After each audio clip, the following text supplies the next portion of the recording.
몸이요 지체의 각 부분일. 아멘. 오늘은 새가족 교육 마지막 주차고요. 교회가 어떤 곳인지에 대해서 말씀을 받는 시간을 좀 가지도록 하겠습니다. 우리가 복음과 종교와 성경과 기도와 예배 지난주까지 잘 이렇게 말씀을 들었습니다. 그 시대마다 이 복음이 자꾸 없어집니다. 누가 없어진지 잘 모르겠는데, 그리고 하나님은 시대마다 이 복음을 회복시키는 겁니다. 역사는 이거의 반복이라고 생각하면 됩니다. 이 말을 못 알아들으면 여러분들이 진짜 응답 못 받습니다. 지금 시대마다 정말입니다. 예전부터 지금까지입니다. 계속 이 복음을 없애려고 그러는 겁니다. 그리고 하나님은 시대마다 이 복음 운동을 회복시키기를 원하시고 그 일에 저와 여러분들을 사용하기를 원하시는 겁니다. 이걸 꼭 알아들으셔야 돼요. 마귀는 단 한 가지, 저를 쳐다보세요.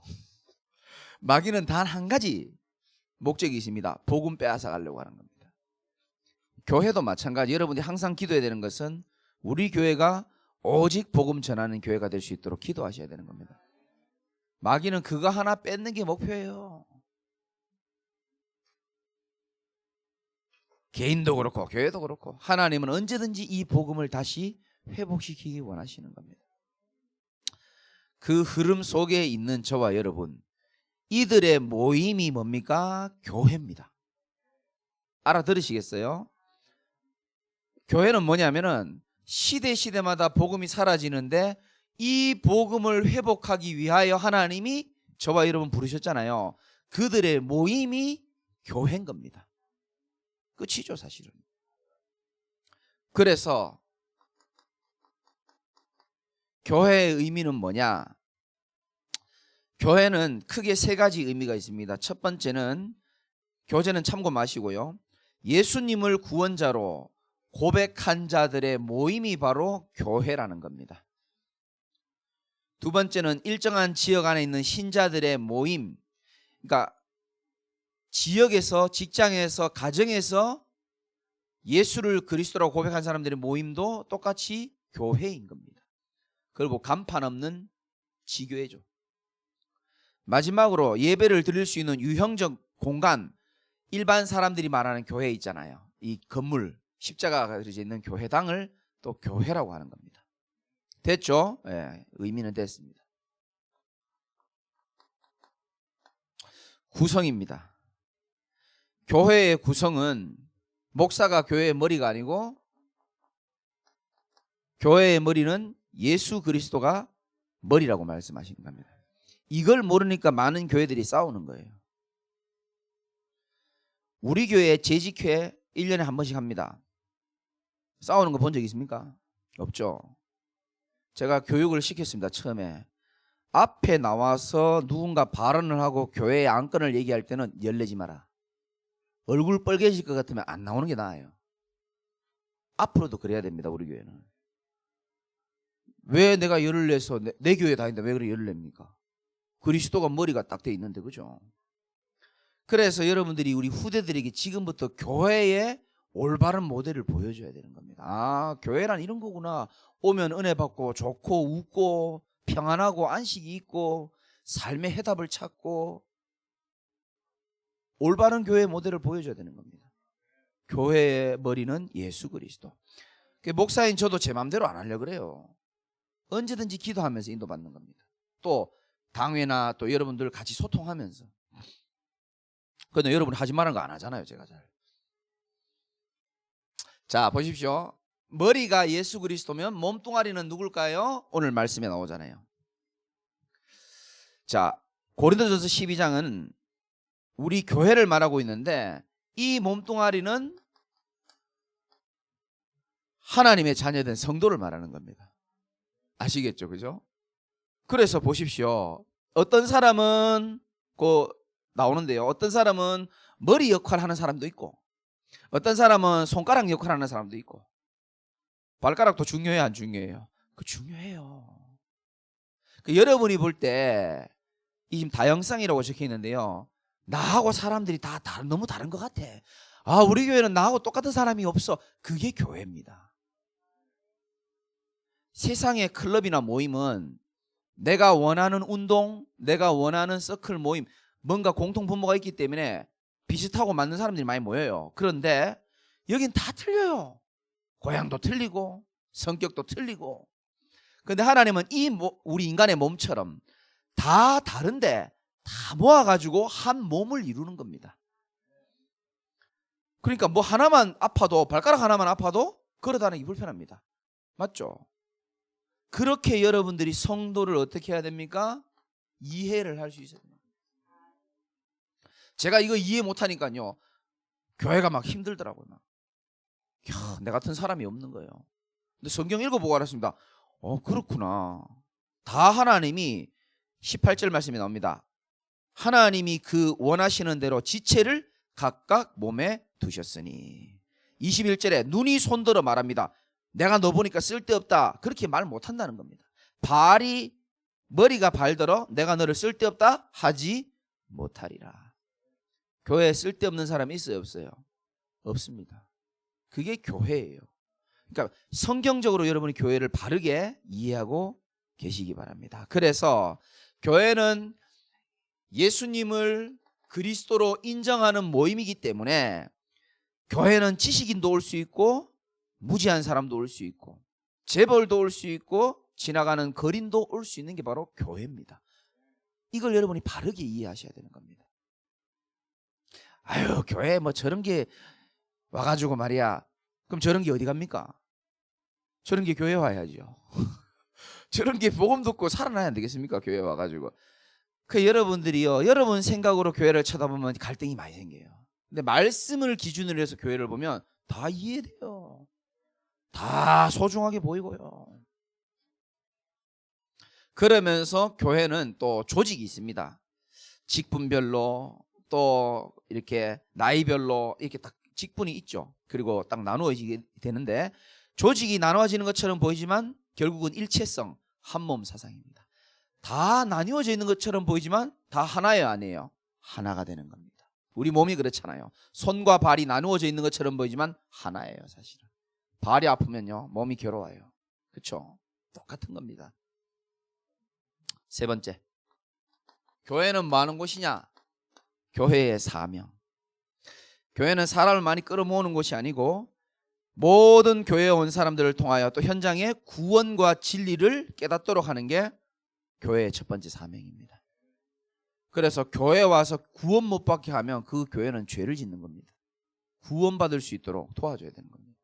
그게 첫 번째 사명. 두 번째, 구원받았으면 이제 뭐 하면 됩니까? 읽어봅시다. 2번 시작. 그리스도의 제자로 세우도록. 여러분들이 그리스도의 제자로 세워지도록 돕는 것이 바로 교회입니다. 세 번째는 뭡니까? 전도와 선교하는 거예요. 네 번째 또 중요한 사명이 뭡니까? 후대를 위해서 우리가 또 일하는 겁니다. 그리고 문화개혁하는 거죠. 제가 허준이라는 사극 드라마를 열심히 보고 있는데요. 허준 보셨습니까? 그 스승 몇 분 계시는데 유이태 멋있더만요. 이순재 씨죠. 근데 이분이요, 허준을 참 바르게 멋있게 가르치더라고요. 근데 죽는 순간까지도 멋있는 걸 남기고 가더만요. 반위죠. 암이 걸려가지고 이 어르신이 돌아가시는데 허준에게 이렇게 말합니다. 내가 죽거든 너는 내 배를 칼로 갈라라. 그 당시에 스승의 배를 칼로 가르는 거 있을 수 없는 일입니다. 그 시대에. 너는 내 배를 칼로 갈라서 모든 사람의 만병의 근원이 무엇인지를 알도록 해라. 그래서 스승이 죽고 허준이 그 유이태 배를 이렇게 가르잖아요. 그리고 위도 끄집어내고 칼로 잘라가지고 간도 끄집어내고 하나하나. 왜 그렇습니까? 모든 병의 근원을 알도록 죽으면서까지 후대에게요 아름다운 것을 남기고 가잖아요. 우리가요 뭘 남기겠습니까? 여러분, 세상의 모든 건 다 지나갑니다. 진짜입니다. 다 지나가요. 우리가 진짜 중요한 것은 후대와 새가족들에게, 교회에 진짜 하나님이 원하시는 것을 남기고 가는 것이 하나님의 뜻입니다. 사실은 확실합니다. 다 지나갑니다. 슬픔도 기쁨도 갈등도 다 지나가요. 그런데 중요한 건 우리가요, 진짜 중요한 것들을 교회와 후대들에게 남기고 갈 수 있어야 되는 겁니다. 네 번째, 올바른 교회관입니다. 요즘에 이상한 교회가 참 많거든요. 여러분 구분할 수 있어야 됩니다. 이단 사이비가 어떤 게 이단 사이비냐 하면은 여러 가지가 많이 있겠지만은 가장 중요한 게 어긋날 때 이단 사이비라고 하는데요. 성삼위일체를 부정하면 그건 이상한 데입니다. 성부, 성자, 성령을 부정해버리면 이단 사이비가 되는 거예요. 왜 신천지 보고 이단 사이비라 그럽니까? 보혜사라 그러니까. 교주 보고.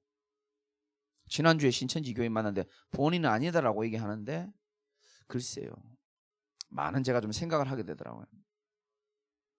왜 하나님의 교회 안산홍이를 이단이라 그럽니까? 죽은 냉면 먹다 돌아가신 그분이 하나님이라고 얘기하니까. 지금도 무덤에 계시는데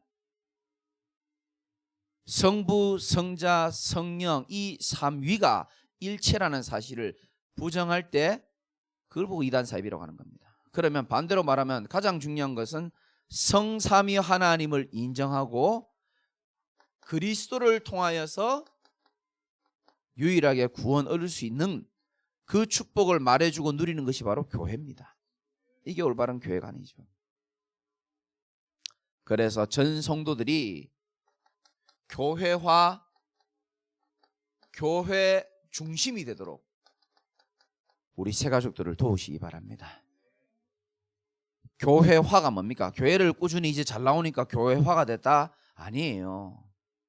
그 사람이 교회를 다니면서 내 남은 인생에 삶의 이유와 목적을 알고 하나님의 언약을 받으러 가는 사람을 보고 교회화된 사람이라고 얘기하는 겁니다. 그리고 교회 중심의 삶입니다. 이스라엘 백성들은요, 언약궤 중심으로 삶을 다 살았습니다. 하나님의 말씀을 따라서 사는 거예요. 근데 아까 박경태 전도사 설교를 복양실에서 딱 들어보니까요, 말씀 중심이다라는 생각이 딱 들더라고요. 뭔가 비장한 도전과 결단을 한 것 같은 느낌. 근데 금요일 날 말씀이 마지막 도전이었거든요. 그러니까 말씀 흐름 따라가면 제일 정확하게 돼 있어요. 홍해가 와도 상관없어. 하나님이 그 홍해를 가를 줄 믿으시기 바랍니다. 말씀 따라가는 인생이 제일 건강하고 안전하더라고요, 보니까. 제가 무슨 지식이 있고 능력이 있겠습니까? 솔직한 말로. 그런데요, 저는요, 배경도 없잖아요, 솔직히. 의지할 것도 없고요, 뭐 아무것도 없어요, 나는. 근데요, 하나님 말씀 따라서 조금 인도받으려고 몸부림 조금 쳤거든요. 하나님이요, 뭐 정확하게 말씀대로 내 인생을 이끌고 가는데, 새가족들도 여러분 그렇게 가르쳐줘야 되고 여러분들도 그런 응답 받으셔야 됩니다. 특히 오늘 헌신자들 많이 계시는데, 헌가족들 많이 계시는데, 헌가족들도 마찬가지입니다. 결정적일 때 하나님의 말씀 따라가시기 바랍니다. 사람들이 평상시엔 잘해요. 잘 웃고 아멘 잘하고 잘하는데 결정적일 때 내 생각 따라가는 사람 많습니다. 그래서 다 무너지는 겁니다. 여러분, 결정적일수록 하나님의 말씀을 선택할 수 있어야 돼요. 그러면 그 사람 반드시 응답받게 돼 있습니다. 요한복음 1장 1절에 말씀이 곧 하나님이라 그랬는데, 결정적일 때 하나님을 붙잡는 자를 하나님이 버리시겠습니까? 반드시 붙들어 주게 돼 있습니다. 그리고 우리는 교회의 방향이 있습니다. 이게 우리 새가족들의 삶의 방향이 될 수 있도록 도와줘야 되는 겁니다.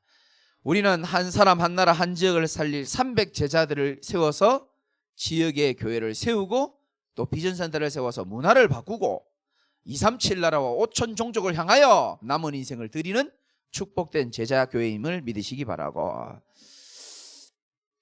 그래서 교회는요, 계속적으로 이 흐름이 있습니다. 흐름. 그러니까 지금 교회는 3팀이 세워졌죠. 그러면 알든 모르든 그냥 따라가면 돼요. 그렇죠? 너무 앞서갈 필요 없습니다. 언약궤에 앞서서 걸어갈 필요 없어요. 언약궤 뒤에 일정한 거리를 두고 따라가면 됩니다. 몰라요, 내 미래가 어떻게 될지. 괜찮아요. 정확하게 내 미래를 알고 계신 하나님이 우리의 인생을 정확하게 인도하신다니까요. 그 축복을 누리는 곳이 바로 교회예요. 그래서 저는 말씀드립니다. 남편도 잘 만나야 되지만 교회를 더 잘 만나야 돼요.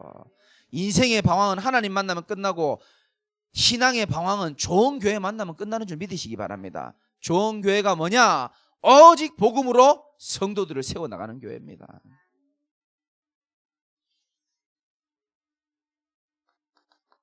주의할 것, 새가족도 기억해야 되고 여러분들도 꼭 기억하셔야 됩니다. 주의할 것 첫 번째 뭡니까? 사람 중심의 신앙생활. 하나님이 좋아하시지 않습니다. 사람 중심의 신앙생활이 아니고 우리는 하나님 중심, 언약 중심의 신앙생활을 해야 돼요. 사람 중심 되면 안 돼요. 목회를 해보니까 재밌는 일이 있더라고요. 예를 들어서 이 노란 옷 입은 집사님이 날 너무 속상하게 하잖아요. 예를 드는 겁니다. 그러면요, 아무것도 안 하는 빨간 옷 입은 집사님이 너무 귀하게 보여요. 이상하더라고요. 나도 모르게 사람을 자꾸 의지하는 내 모습을 내가 보게 됐다니까요. 사람 중심의 신앙생활, 목사도 그렇게 신앙생활 할 수 있어요. 돈 많은 재벌, 막 헌금도 많이 하고 막 대단한 사람이 오면요, 막 벌벌 떨고요, 막 뒤틀리고. 그래서 예수님이 이런 말씀하신 거예요. 돈 많고 대단한 사람 온다고 해서 교회 앞자리 앉히지 마라. 예수님이 그런 말씀하셨어요. 사람 중심으로 신앙생활 하지 말라는 겁니다. 또 이런 경우도 있습니다. 나를 전도한 사람이 흔들려 가지고 교회를 떠나고 무너지는 경우도 있어요. 조 집사님이 흔들려가 교회를 떠나도 이상기 집사님은 교회의 든든한 제자로 세워져야 되는 거예요. 들으셨는지 모르겠어. 무슨 말인지 알겠습니까? 그 사람이 나를 전도했는데 전도한 사람이 교회를 떠나면 어떡하노? 나도 안 해 신앙생활? 이런 사람들 많거든요. 아니요. 하나님이 그 사람을 통해서 나를 복음받게 한 하나님의 축복의 통로로 그냥 사용하신 거예요. 여러분 자신이 정말 언약으로 살아나시기 바랍니다. 사람 중심의 신앙생활하면 안 된다니까요. 이 정말 중요한 메시지입니다. 잘 나가다가요, 사람 때문에. 그렇죠? 내가 왜 사람 때문에 어마어마한 절대적인 축복을 내가 놓칠 필요가 있습니까? 없잖아요. 그렇죠? 그 훈련을 많이 받다 보면요, 이 부분이 여러분 좀 치유가 되게 되는데, 가면 갈수록 생각합니다. 우리 주 예수 그리스도 외에는 믿을 리 하나도 없구나. 생각나더라니까요. 사람은 절대 믿을 대상 아닙니다. 의지할 대상이 아니고 도와줘야 될 그냥 대상일 뿐입니다. 도와줘야 될 대상이에요. 절대 여러분 사람 중심으로 살면 안 돼요.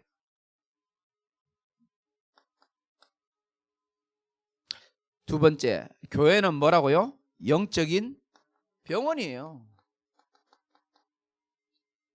영적인 병원.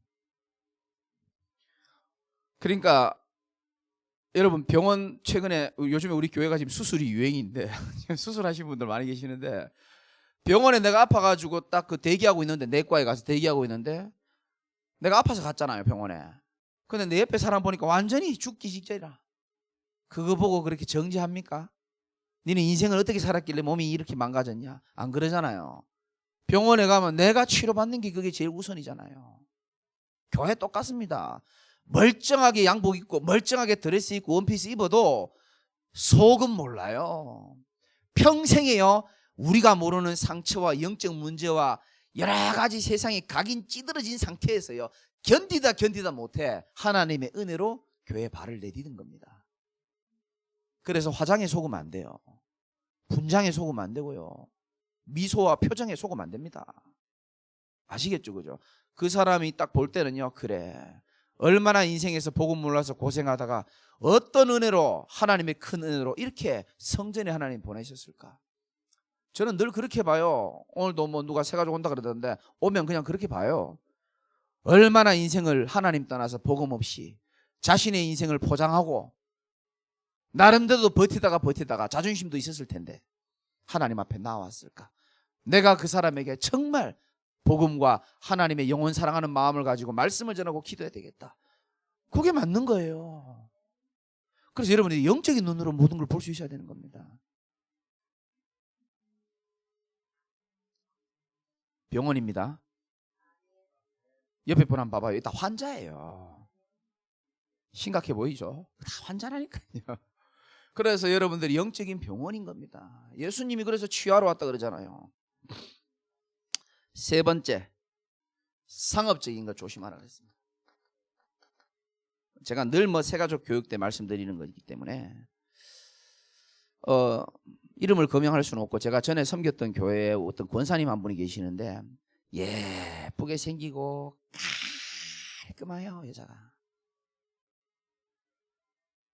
전혀 불신앙도 안 하고요. 그런데 이제 나는 이분의 직업이 뭔지도 몰랐어요. 정말 몰랐거든요. 한 몇 년을 같이 밥도 먹고 하는데요, 무슨 일 하냐 저도 물어보지도 않고, 나중에 내가 교회 나올 때 알았습니다. 저분이 보험하는 분이더라고요. 한 번도 나한테 보험 들어라 소리 안 해요. 그러니까요, 여러분들이 잘 기억하셔야 됩니다. 내가 필요하고 내가 좋아하는 것들을 열심히 할 수 있지만 교회는 그게 우선이 되는 것이 아니고 예수 그리스도의 복음으로 뿌리 내리는 것이 1순위가 되어야 되는 겁니다. 명심하셔야 됩니다.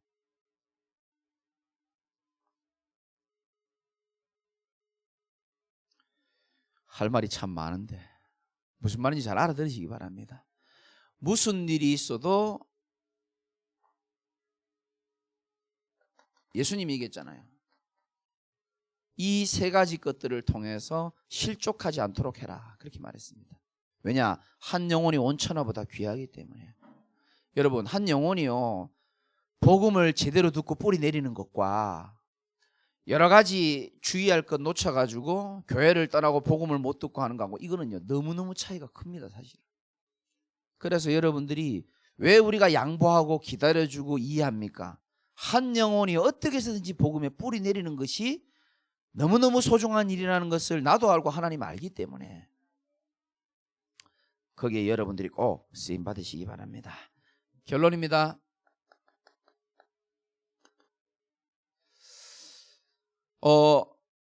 이제 교회를 새롭게 왔다는 것은 그 사람 인생에, 고린도후서 5장 17절이죠. 이전 것은 지나갔으니, 다 지나갔어요. 과거를 묻지 마세요. 보라, 새 것이 되었도다 그랬습니다. 예수 그리스도를 복음을 알고 믿고 복음 가진 교회에 나왔다는 것은 인생의 새로운 시작이 시작된 겁니다.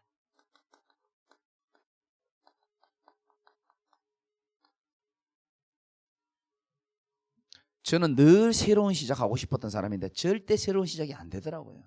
내 힘으로는 안 됩니다, 솔직히. 내 힘으로 내 환경을 못 바꾸겠더라고요. 내 힘으로 내 체질을 못 바꾸겠더라고요. 근데 언제 새로운 시작이 일어났냐?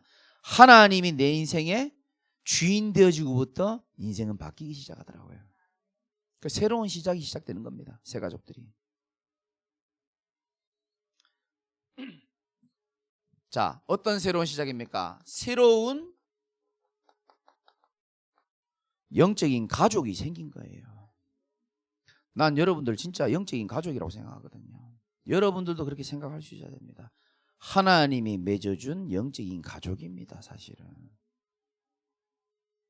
그렇잖아요.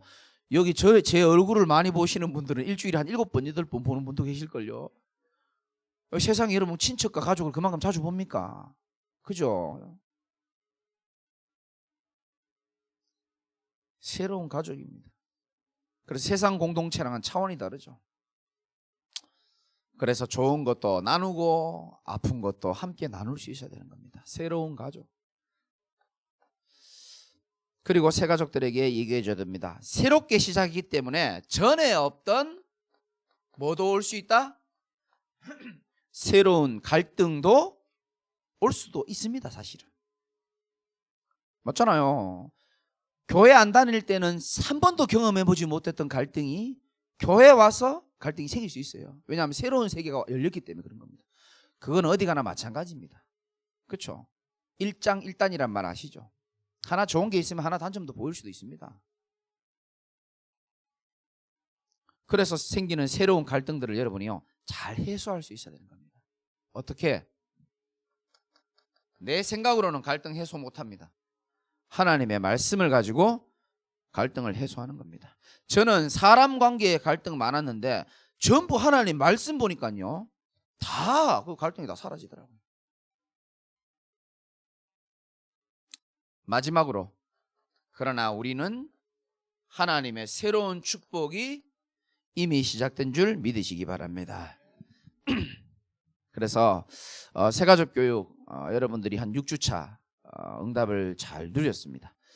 여러분들이 혹시 새가족 교육 하시면서 새가족 교육에서 이런 교육도 좀 시켜주면 좋겠다 싶은 부분이 있으면 우리 새가족 담당하시는 우리 김영중 집사님에게 카톡이나 아니면 글로 써주시면 저희가 다음 또 새가족 교육할 때에 또 여러분에게 조금 함께 응답을 누릴 수 있도록 도와드리도록 하겠습니다. 기도하겠습니다. 하나님 고맙고 감사합니다. 6주차 새가족 교육을 하나님 은혜 가운데 잘 마치도록 은혜 주시니 감사를 드립니다.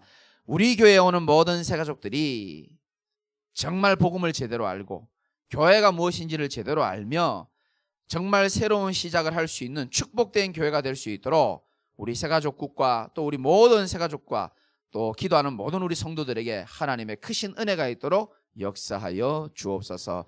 예수 그리스도 이름으로 감사하며 기도드리옵나이다. 아멘.